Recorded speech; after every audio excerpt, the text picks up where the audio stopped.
भक्तजनों, आज श्रवण करेंगे आषाढ़ कृष्णा संकष्टी चतुर्थी व्रत कथा।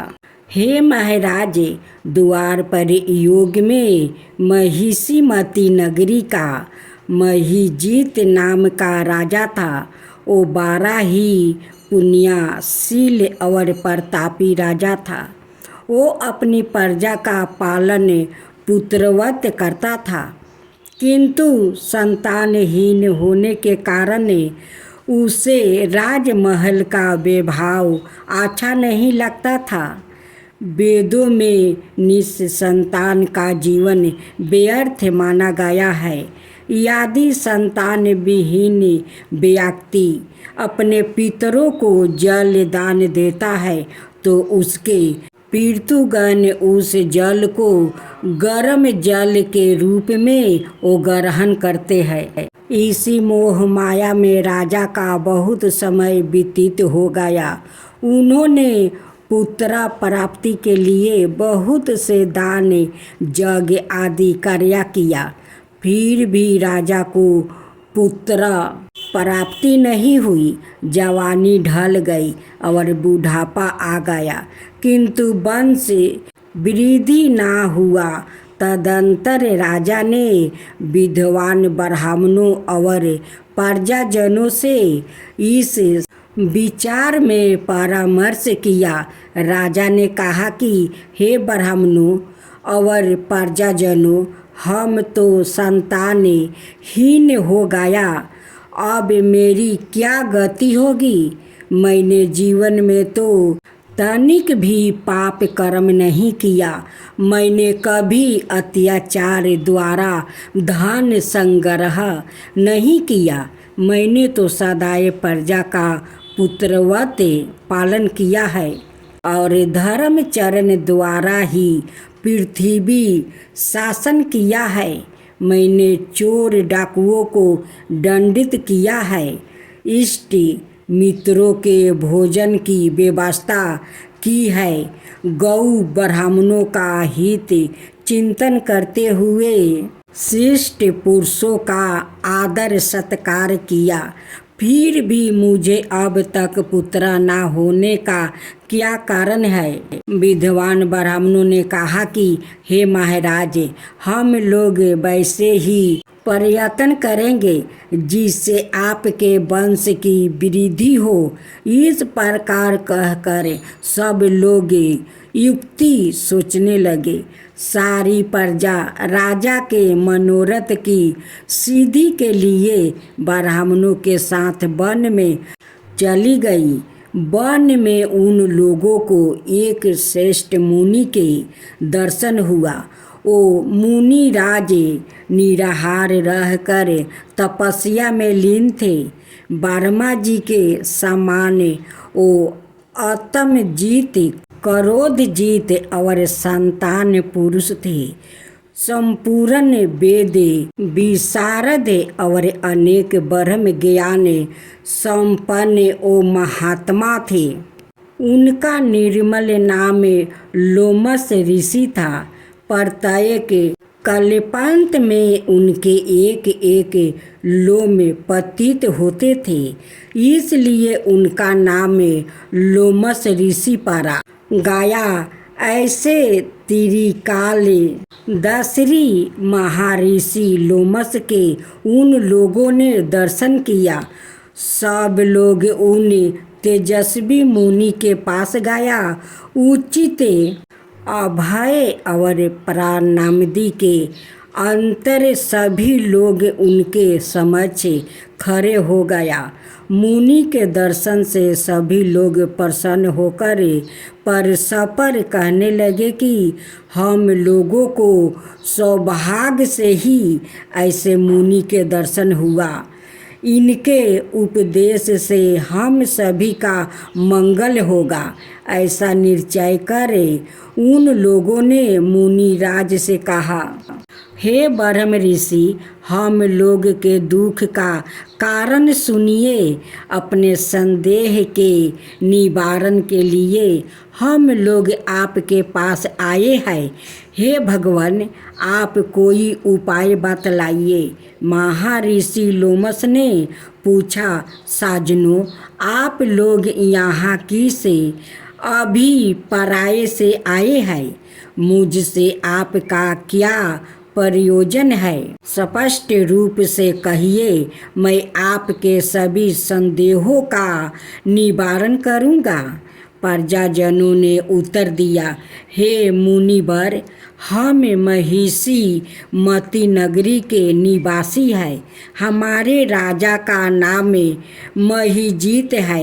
वो राजा ब्राह्मणों का रक्षक, धर्मात्मा, दानवीर, शूरवीर और मधुर भाषी है। उस राजा ने हम लोगों का पालन पोषण किया है, परंतु ऐसे राज को आज तक संतान की प्राप्ति नहीं हुई। हे भगवान, माता पिता तो केवल जन्मदाता ही होते हैं, किंतु राजा ही वास्तव में पोषक और संध्याधारक होता है। उसी राजा के नियमित हम लोग ऐसे गहन वन में आए हैं। हे महर्षि, आप कोई ऐसी युक्ति बताइए जिससे राजा को संतान की प्राप्ति हो, क्योंकि ऐसे गुणवान राजा को कोई पुत्र ना हो, यह बड़े दुर्भाग्य की बात है। हम लोग परस्पर विचार विमर्श करके इस गंभीर वन में आया है। उनके सौभाग्य से ही हम लोगों ने आपका दर्शन किया है। हे मुनिवर, किस व्रत, दान, पूजन आदि अनुष्ठान करने से राजा को पुत्र होगा?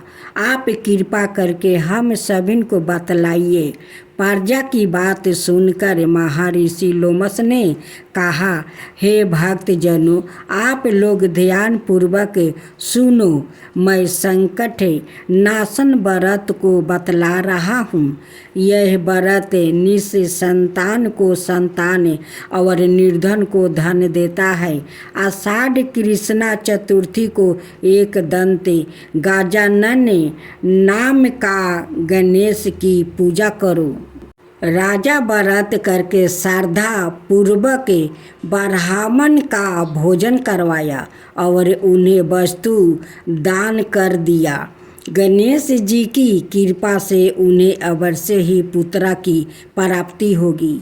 महर्षि लोमस की यह बात सुनकर सभी लोग खरबद होकर उठ खड़े हुआ। नतमस्तक होकर दंडवत प्रणाम करके सभी लोग नगर में लौट आया। वन में घटित सभी घटनाओं को प्रजाजनों ने राजा से बताया। प्रजाजनों की बात सुनकर राजा बहुत ही प्रसन्न हुआ और उन्होंने श्रद्धापूर्वक विधिवत गणेश चतुर्थी का व्रत करके ब्राह्मणों को भोजन वस्तु का दान दिया। रानी सुदक्षिणा को गणेश जी की कृपा से सुंदर और सुलक्षण पुत्र प्राप्ति हुआ। श्री कृष्णा जी कहते हैं कि हे राजन, इस व्रत का ऐसा ही भावना है। जो व्याकृत इस व्रत को श्रद्धापूर्वक करेंगे वो समस्त सांसारिक सुख के अधिकारी होंगे। अब श्रवण करेंगे करवा चौथ की धोबिन वाली कहानी। करवा नाम की एक पतिव्रता धोबिन थी। अपने पति के साथ तिरिंगी भद्रा नदी के किनारे रहती थी।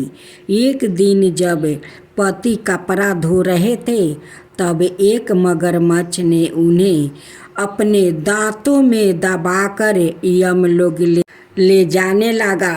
पति की पुकार सुनकर करवा वहां पहुंची और मगर को कच्चे धागे से बांधकर यमराज के पास ले गई।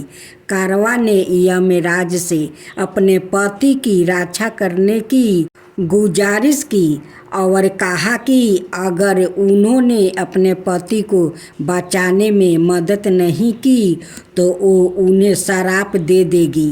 कारवा के साहस से डरकर यमराज ने मगर को यमलोक भेज दिया और पति को दीर्घ आयु होने का वरदान दिया। मानता है कि तब से कृष्णा पक्ष चतुर्थी को करवा चौथ का व्रत रखा जाने लगा। करवा चौथ के व्रत से सुहागिन महिलाएं करवा माता से प्रार्थना करती है कि जैसे उन्होंने अपने पति को मृत्यु के मुख से वापस निकाला था वैसा ही उनके सुहाग के भी रक्षा करे। अब श्रवण करेंगे दूसरी कथा। एक साहूकार के 7 लड़के और एक लड़की थी। साहूकार के बेटे अपनी बहन से बहुत प्यार करते थे। साहूकारनी के साथ उसकी बहुओं और बेटी ने चौथ का व्रत रखा था। चौथ का व्रत में चांद देख कर ही व्रत खोलते हैं। रात को जब साहूकार के लड़के भोजन करने लगे तो उन्होंने अपनी बहन से भोजन के लिए कहा। इस पर बहन ने बताया कि उसका आज व्रत है और वो खाना चंद्रमा को अर्घ देकर ही व्रत खोल सकती है और कुछ खा सकती है। सबसे छोटे भाई को अपनी बहन की हालत देखी नहीं गई और वो दूर पेड़ पर एक दीपक जलाकर चलने की ओटे में रख देता है और दूर से बहन को दिखाता है। चलनी की ओट पर रखा दीपक चांद की तरह लगता है।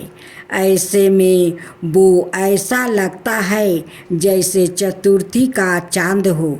बहन ने अपनी भाभी से भी कहा कि चंद्रमा निकल आया है, व्रत खोल लो, लेकिन भाभियों ने उसकी बात नहीं मानी और व्रत नहीं खोला। बहन को अपने भाइयों की चतुराई समझ में नहीं आई और उसे देखकर करवा उसे अर्घ देकर खाने का निवाला खा लिया। जैसे ही वो पहला टुकड़ा मुंह में डालती है उसे छींक आ जाती है। दूसरा टुकड़ा डालती है तो उसमें बाल निकल आता है और तीसरा टुकड़ा मुंह में डालती है तभी उसके पति की मृत्यु का समाचार उसे मिलता है। वो बेहद दुखी हो जाती है। उसकी भाभी सच्चाई बताती है कि उसके साथ ऐसा क्यों हुआ। व्रत गलती तरीके से टूटने के कारण माता उससे नाराज हो गई है। इस पर वो निश्चय करती है कि वो अपने पति का अंतिम संस्कार नहीं करेगी और अपने सती वार्ता से उन्हें पुनर्जीवित दिला कर रहेगी। शोकातुर होकर वो अपने पति के मृत्यु लाश को लेकर 1 बरस तक बैठी रही और उसके ऊपर उगने वाली घास को इकट्ठा करती रही। उसने पूरे साल की चतुर्थी को व्रत किया और अगले साल कृष्णा चतुर्थी फिर से आने पर उसने पूरा विधि विधान से करवा चौथ व्रत किया। शाम को सुहागिनों से अनुरोध करती है कि यम सुई ले लो, पिया सुई दे दो, मुझे भी अपनी जैसी सुहागिन बना दो। जिसके फल स्वरूप करवा माता और गणेश जी की आशीर्वाद से उसका पति पुनर्जीवित हो गया। जैसे गणपति करवा माता ने उसकी सुनी वैसे ही सबके सुने। सबका सुहाग अमर रखे।